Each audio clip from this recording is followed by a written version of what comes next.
মৃত্যু হলে আপনি নাকি আত্মহত্যা করবেন?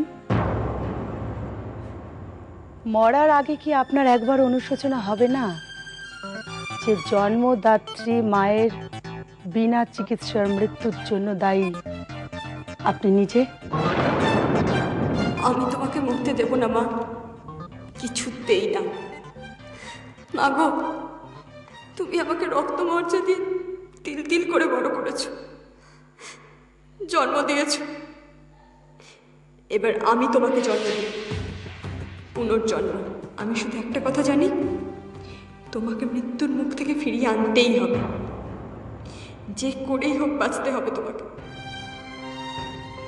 আমার যে তুমি ছাড়া আর কেউ নেই মা, আমি কি করে তোমাকে মরতে দিই? যদি কোনো অন্যায় করি আমাকে ক্ষমা করে দিও। আর কতদিন ঠাকুর, আর কতদিন আমাকে এভাবে শাস্তি দেবে ঠাকুর? মাতৃত্বের অধিকার তো আমার থেকে তুমি অনেক আগেই কেড়ে নিয়েছো, কিন্তু আমি কি এতটাই ভাবি যে কোনোদিন আমার কোলে তুমি সন্তান দেবে না? আমি মানবের মতো এত ভালো একটা স্বামী পেয়েছি যে সারাটা জীবন মুখ বুজে শুধু আমাকে ভালোবাসি বলে সমস্ত কষ্ট সহ্য করেছে। আমাকে আর ফিরিও না ঠাকুর, একটু আমার থেকে মুখ তুলে তাকাও।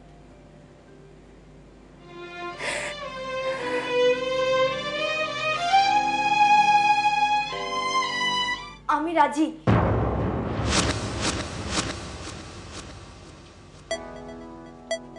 কাজটা করতে ঠিক কত টাকা আপনি এক্সপেক্ট করছেন? আমার মায়ের হাসপাতালের আনুষঙ্গিক খরচটা হলেই চলবে। মায়ের ব্রেন টিউমার অপারেশন হবে,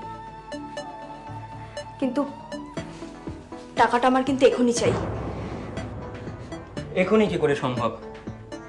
তার আগে আপনার কিছু টেস্ট হবে, কিছু মেডিকেল চেক আপ হবে, তারপর তো টাকা পয়সার কথা। টেস্ট চেকআপ যা করাবেন এখনই করিয়ে নিন। আগে তো তাদের সঙ্গে আপনাকে দেখা করতে হবে। আপনি আমাকে এখনই নিয়ে চলুন না। উনি ঠিকই বলেছেন, ওনার টাকাটা তাড়াতাড়ি পাওয়াটা খুবই দরকার। ঠিক আছে। তোমার এই চোখ, তোমার এই ঠোঁট যে কথা বলছে, তোমার মুখ কিন্তু সে কথা বলছে না। আমি জানি তুমি চাও আমি সব সময় তোমার কাছাকাছি থাকি। আমার বই গেছে, আজকে রাত্রে তো আমি আমার মায়ের পাশে ঘুমাবো। সে কি? আর আমি বাবার সাথে? বাবা যা নাক ডাকে না, কত রকম মিউজিক শুনতে পাবে। ওরে বাবারে, আমি আমি তোমার বাবার কাছে শুতে পারবো না। ওসব মিউজিক ফিউজিক তোমরাই শোনো, আমার ওসবের কোনো দরকার নেই। দরকার নেই মানে?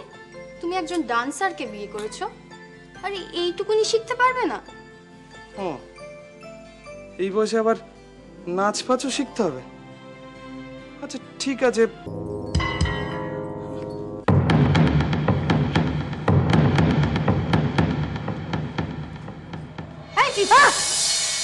কি হলো? তুই তৈরি হসনি? যাবি না? যাবো আবার কোথায়? মানে এই তোকে আমি ফোন করে বললাম না চায়না টাউনে যাব, চল, খিদে পেয়েছে। বলেছিলি না? শোন না, আজকাল না আমি কিছু মনে রাখতে পারছি না রে। আবার আবার চিত্রা, তুই ওই বুড়িটাকে নিয়ে ভাবছিস? আচ্ছা কি ক্ষতি ও তোর করবে বলতো? আরে রে, ও আমার অনেক ক্ষতি করতে পারে, আর ও সেটা খুব ভালো করে জানে। তাই সারাক্ষণই ব্ল্যাকমেল করার ফোন দিয়ে আসছে। আমাদের কোনো থার্ড পার্টিকে দরকার, যে জটা মাকে সরিয়ে দেবার জন্য আমাদের হেল্প করবে। নিশা, তোর তো এত চেনা জানা, প্লিজ তাড়াতাড়ি কাউকে নিয়ে কিছু একটা কর না। তুই আমাকে 2-4 দিন সময় দে চিত্রা, আমি এই কদিনে ঠিক কাউকে না কাউকে খুঁজে বার করব। তারপর ওই জটা মাকে না